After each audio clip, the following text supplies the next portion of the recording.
meron siyang dala-dala ng video na pinapakita niya sa mga tao yung video ng kanyang misis at saka siya compromising situation. Anong klase ng tao na nagpapalabas siya? Okay. So, ang mentality ni Mesa, parang it's really coming from the so to speak. And what you can expect from him inside the ring is exactly that kind of mentality. Kaya dapat mag-ingat tayo. So that 450 rating mo Bautista is someone who is very fluent. Siguro mag-ingat din yung itong si Mesa, no? Tsaka yung kanyang pamilya. Baka kumalat na rin yan sa mga cellphone. Nagsipas ka.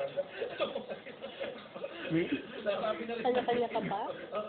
Beautiful life. Anyway, sabi nga natin, Beautiful life. napansin dito, no? Sa Raymond Bautista. Beautiful life. Laban niya rin sa Mexicano na si Mesa, no? Of course, nandiyan din si AJ Bazuca Banal, si ito nga, Bambino Soto.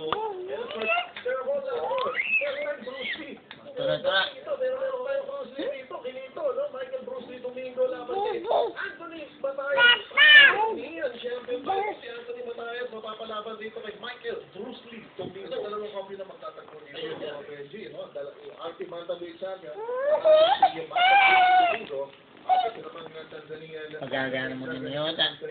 Matayas. Ang pinagandala dito, no? Ito si Anthony Matayas. Kumbaga, Tama na, oh. subok na ito sa Asia. Ito si Anthony Matayas.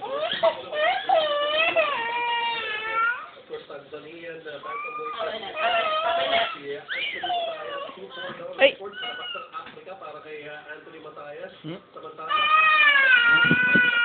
gusto una maging Nagagaya. itong si Michael Eh? Domingo. Dogan sa kalsada. Sa akin, gamitin mo na lang. Didi. Michael Domingo. Alam mo, kung titignan mo record ito, talaga sa mga